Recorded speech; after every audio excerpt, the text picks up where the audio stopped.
Welcome to the Booking People podcast, where we delve into the world of travel and technology by talking to the people bringing the two together. You can find this podcast on Spotify, Google Podcasts, Apple Podcasts, SoundCloud, YouTube, and careers.booking.com, where you'll also find our latest job opportunities around the world. In this episode, Principal UX Copywriter Marley Pierre-Louise. I'm Marley. I've been with Booking.com for about 5 years, and I'm originally from Brooklyn, New York. And Senior Marketing Manager and Principal UX Copywriter Kelly Chambers. I'm Kelly. I've been with Booking.com for 9 years, and I'm from California. We'll be joining myself, your host, James Leadley, also a copywriter, to talk about words, building Booking's UX community, and our tone of voice.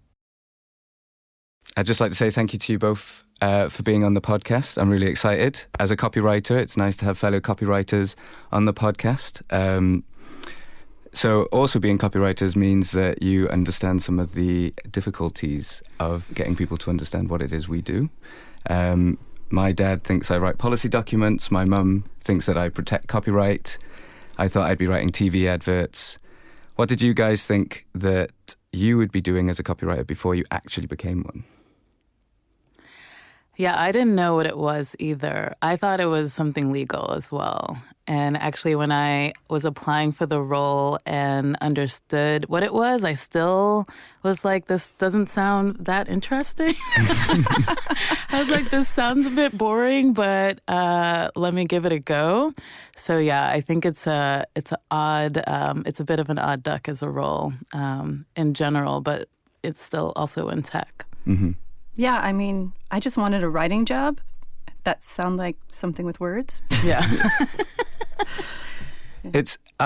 For me, I thought that because it grew out of advertising, that everything was, that kind of, everything was going to be ads and very kind of commercial copy. But it still has a foundation in that. But the reality is that, all three of us have the word copywriter in our title, but we work with words in very different ways. There's I don't think there's one way you could define a copywriter now. And in particular, so I would probably call myself a marketing copywriter, of which is a very loose term, which I'm not actually sure what that means. How would you define that? Yeah, I actually don't know how to define myself. Actually, my title is employer brand copywriter. And, I do very little copy these days, which I'm sure as principals, you also don't do much copy these days. It makes me nervous these days. Yeah, totally relate. But so what I am interested in is what your thoughts are on, the difference between, both of you come from tech and work in UX. I would see myself as not being a tech writer or a UX writer. I do write for websites, but I don't really see myself in the same vein as yourselves. What do you think are sort of the differences between content, marketing, UX, or the similarities? I can take that one. Okay. Well, I think oftentimes the UX copywriters are really looking at what we know about our existing user base, whereas in marketing, we're really looking at the people we want to attract. So our value propositions tend to be different, and the problems we're trying to solve tend to be different. Mm-hmm. Yeah, and I would also add that when it comes to content, and also I think generally when the outside world or people who aren't working in tech think about copywriting, they're thinking about advertising, like you had said. So someone who might be writing more long form, or someone who's writing to a brief. And in booking, we also have people who write long form and also have copywriters who write to brief. UX is specifically copywriters who are writing micro copy, who are writing data-driven copy, who are embedded in their product teams, who are very strategic-minded, very analytical. And so, yeah, if you were to give one of the copywriters that I work with kind of like a brief from marketing, they might not know what to do with it. They might be like, what? And vice versa. Maybe if you gave a marketing or a content writer, let's say, something to write, some micro copy to write, they might approach it really differently. So I think we have a pretty broad diversity when it comes to like the skill sets of copywriter across booking. Yeah, but that's because in the early days we did it all, right? Yeah. I mean, we did our UX, we did the email marketing campaigns that would lead to that product. We'd write the content descriptions. Yeah. So it really evolved over the years. Yeah. And actually, I think this idea of microcopy is really interesting because one of the things that I would say, having written a little bit now in terms of we built a new career site, everyone, careers.booking.com. And so I've done some of the user journey for that and the copy for that. If there's issues with it probably was me. Apologies.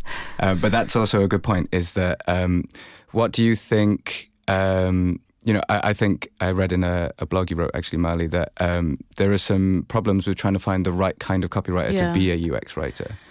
So... Yeah, I think some of the challenges that we face is that people are either very content-driven copywriters, so they haven't worked with data before, they haven't worked with experimentation, so they apply and they might be amazing writers, but they don't have like the strategic level that we need. Or vice versa, where you have people who may be very data heavy and very like lots of experience with experimentation, or even technical copywriters or tech copywriters who come in, but haven't worked with tone of voice, let's say, or haven't worked with marketing, haven't worked with user journeys. So like Kelly said, because we've done so much, like we're kind of like a Frankenstein role where it's like we can do a lot. I feel like I lost the strain of that question. Or they don't have the user focus, right?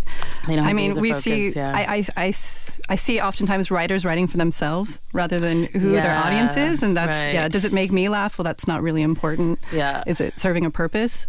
That's a really good point. Writing for yourself and not for your audience. I think very often, actually, let me just pivot on that a second.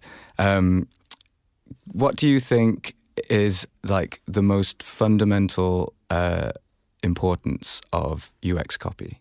What do you think is like? What do you think it?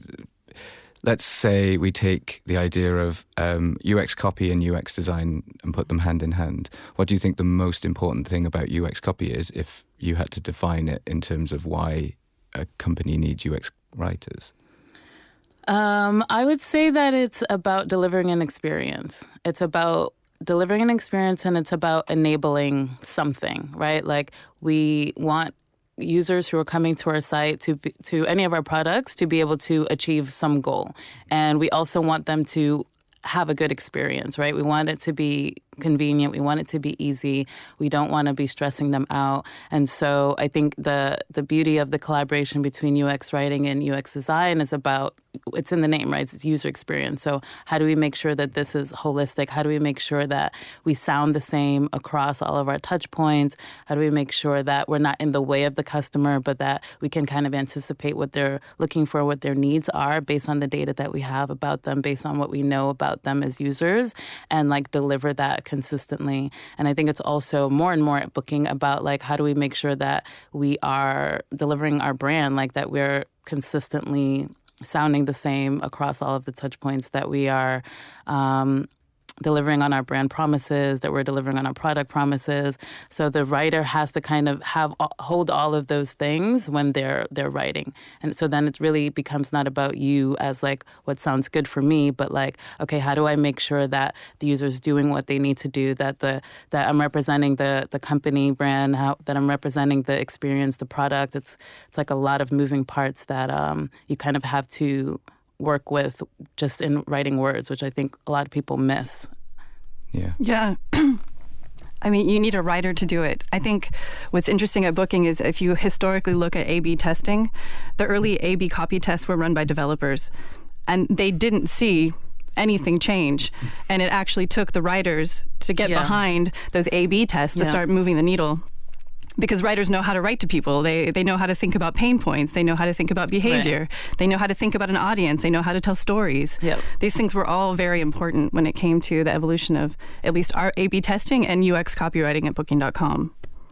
I was nodding along there, and you couldn't see that, but I agreed with all of that. There is something about, no matter how many words you use, there is a writer understands how to be persuasive, but they also understand how to tell a story. And, journeying through a product is kind of a story, Yeah. There's a beginning, middle, and end, and, hopefully no one dies.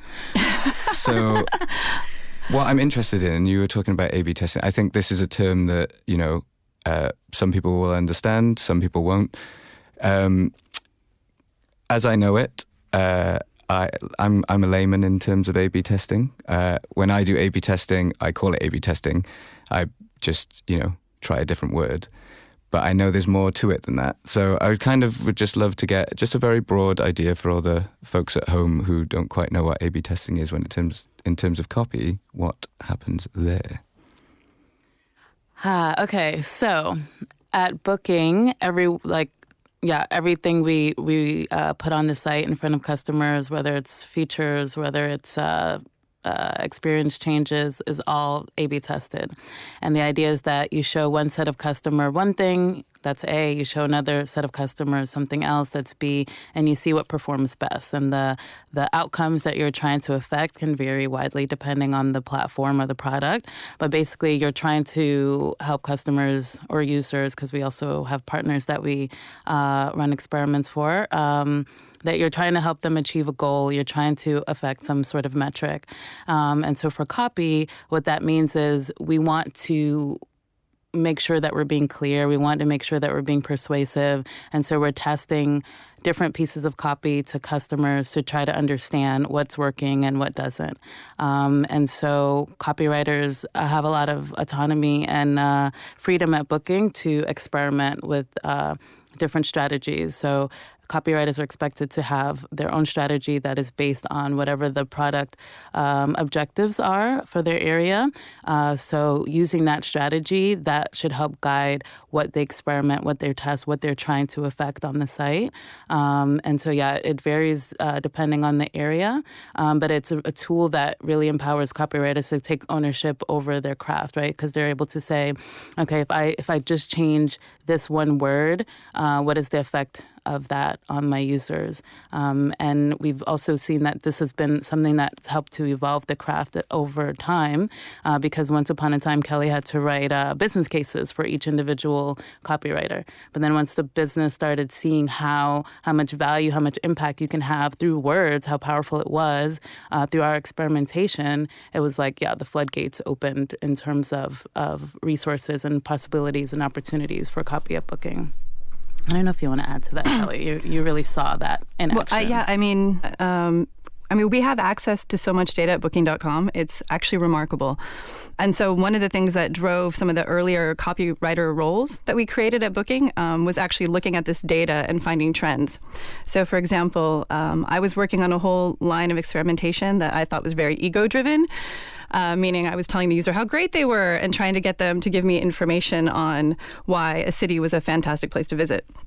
Specifically, I was doing copy like, your travels make you the expert. Tell us why, ... And what I was noticing was that in our breakdowns, the Asian markets weren't responding as well. And then I realized, actually, I didn't know how to write for these markets. And this is actually how we started hiring specific writers for specific markets. I don't know. I think it's an interesting story. Yeah. It's very interesting. I mean, it's like the localization, not to keep drawing on my own experience, but it's all I've got. So when I worked in the agency, we would have clients in America, clients in Singapore. Our markets weren't as diverse as Bookings are, but we didn't hire writers from those places. We were expected to be able to modify our copy to suit those markets, and we really noticed that it's incredibly difficult, even from being a British writer to the US market. To go back to Booking, it makes total sense to have all of this localization, because a person from the UK doesn't understand the market of someone from Asia or from America or wherever else, or wherever else you're writing for. What I'm interested in, so now we have this, copy community at Booking. 70, right? Is it 70 now? Close to? Yeah, including all areas, right? I think, Yeah. close to 70 now. So what I'm interested in is, you guys actually were fundamental in building that. I mean, Kelly, obviously you are the original principal. So The original Copywriter number two. everything. Yeah. copywriter number 2. How did you go about building this community? What were the challenges? What were the victories? I'll let you guys go into it. I mean, one big challenge that I saw was that in the early days, we were really able to hire people for the area that we would put them in. So if it was for a more inspirational product, we'd be looking a lot at finding like strong creative writers. And then I think as Booking grew, we needed people that could do everything. Yeah. That was definitely a challenge, trying to find people who could understand data, but also be strong creative writers and be able to flex like that. Yeah, and I think too the technical aspect of the role is something that many copywriters don't expect and is difficult, has been difficult to hire for. It's like we expect you to be able to read the experiment tool. You have to have some kind of broad knowledge of coding and how it works. You don't have to know how to do it, right? But like you can't be afraid of it. So I think that those are special skills that we look for. But I'm actually interested in from hearing from Kelly in terms of like being copywriter number 2. Like what was that like, and also how did you first start building the community? Like I actually don't know that. Like who was like, we need more copywriters? Well, we were drowning. Right. I mean, the early days we did everything. So it was 2 of us, and we were writing for the apps, and we were writing for desktop. We wrote the Facebook posts at 1:00 every day. We had to check the tweets. It was very, you name it, we did it. Yeah. And then, I mean, there was so much work, but I didn't have any experience in this when I came on. This was my first copywriting role, so I think you just fake it, and then eventually you realize you actually know all the things. Right. If that makes sense, Yeah. Like I remember my first time interviewing for trying to find new writers. I didn't know what to put in the test. I didn't know. Where do you start? Yeah. That's well, actually, that moves us kind of a little bit onto my next question, which is how do you see the copywriter now at Booking slotting into these tech teams, and how do they fit in the wider tech? I think we're the glue. I always think that the copywriters and the researchers are the glue across product and tech, and the reason why is that they generally have a bigger overview. So generally, an agile team is working on one product, but a copywriter might be working on 4 products that are all very similar. And Yeah, I also think because of this, copywriters are a little bit, what's the word? Like we can see the future. I think historically we've been really good at being able to identify trends or identify things that are coming up. We're also able to duplicate success across areas because of the fact that we're stretched across multiple teams, but also the community is even though it's big, it's still small enough compared to other disciplines in the company, and we're really close. So people talk to each other, people connect, people ask questions, and so I think we tend to see patterns and trends before most other crafts. So I would agree that we're the glue. I'm actually curious just to understand. I mean, I had never heard of a UX copywriter before I joined Booking. Like, where did that even come from? Was that always the way we were known, or has that grown out of somewhere else? So we actually used to be called e-commerce copywriters, but with that title, we were having a hard time recruiting the right people because, like I said, the role is kind of complex. And so we started just looking at the industry and seeing what people who did our job were called. We also wanted to make sure that what our title was aligned with what copywriters elsewhere were being called, also so that people who were applying understood what the role was, but also people who wanted to move on to other companies had a competitive title. And so, yeah, we did some research on what roles were being called. We entertained the idea of like content strategist and just copywriter, content designer, and I think we also tested that, didn't we? Yes, I was going to say, in true booking fashion, we A/B tested it. Yeah. So, yeah, we tested it, saw what applicants were coming based on the different titles, and then eventually landed on UX copywriting as the one who really that really kind of encompassed all of the different skills that we had and seemed aligned with other companies like Facebook and Google.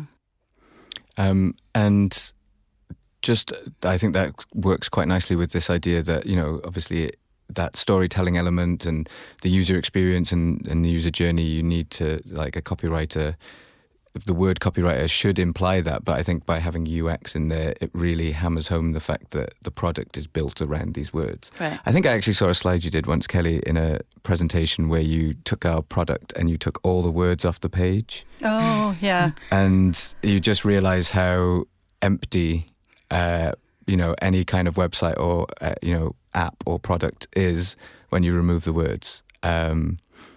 There's no question to that. I just wanted to point that out to everyone, how important us copywriters are. Yeah, exactly. Thanks very much.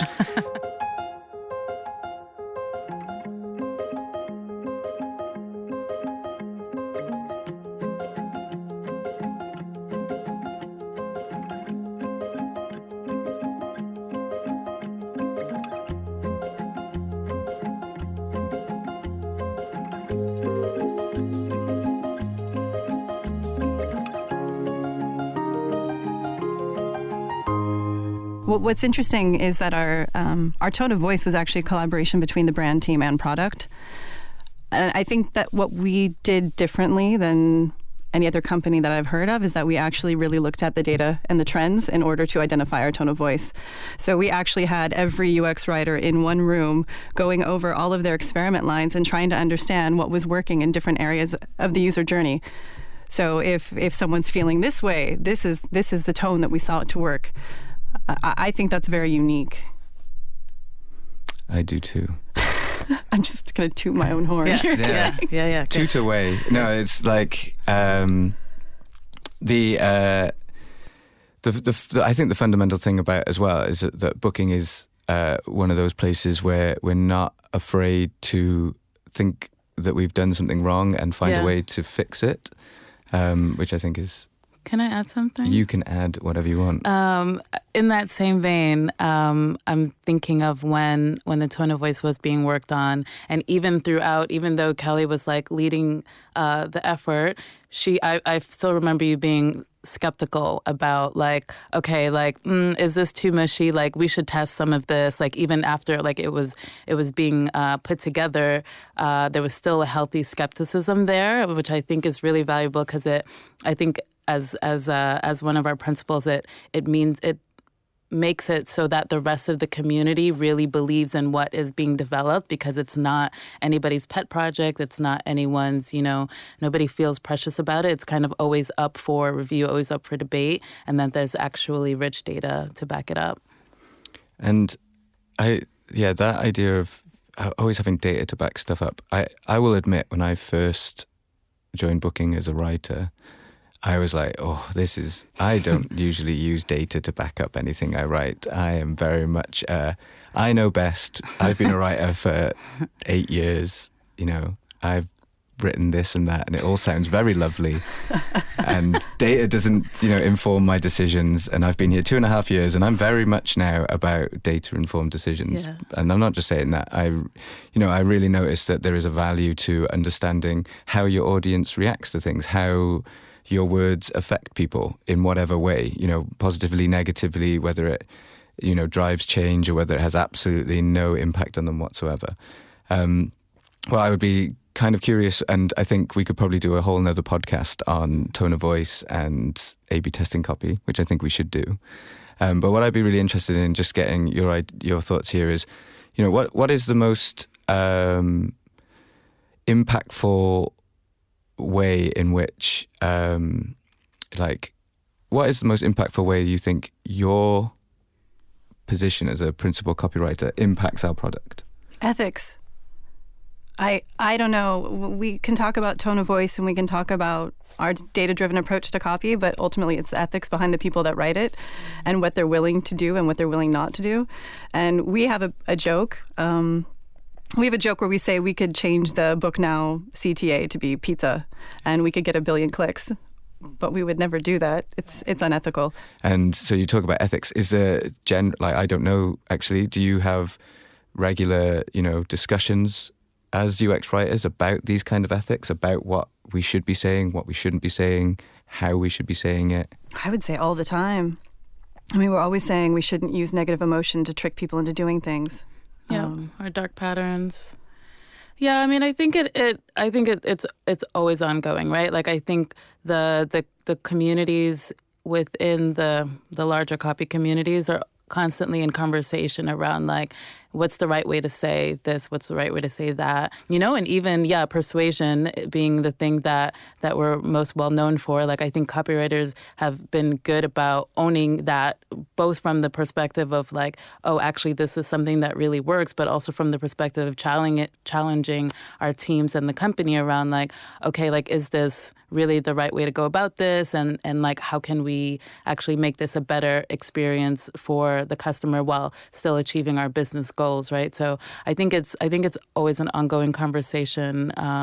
But indeed, I would say that we tend to be at the forefront of it because it's the word. So even as product decisions are happening, by the time it gets to the copywriter, it's like, yeah, that's cool that you decided that, but I'm not saying that. I'm not writing that. No. So back to the drawing board. That's why you should get the copywriter involved at the beginning. From the beginning. I was going to say, is that something that you guys advocate for? Absolutely. Yeah. Yeah, they need to be there they're part of the team, right? So they're as accountable for the outcomes of the product and the success of the team as the designer, as the product owner. So it should be a collaborative conversation. Like, what are we doing? Why are we doing it? What are we trying to impact? The copywriter is a really important role there. As advocates for putting copywriters, at the center of these product discussions, does that come from a place of the fact that, we have quite a diverse copy community? Yes, it does. Well, I think we can talk about just the fact that our community is, I'm just going to say, the most diverse discipline in tech. Like, we have, and I think it matters that Kelly and I are leaders in that group. Like, I think it matters when you have diverse people who are leaders as well as product development and the writers. Like we said, if we're the ones who are safeguarding, it really matters that you have people of diverse backgrounds who are the ones who are saying, like, am I actually writing for all people? Is my language inclusive? Is this actually the right thing to say? So I think like Kelly and I are really intentional about and really proud of that, and as that being something that we can say about our group of people that many other crafts can't say. Thank you so much to both of you for coming on.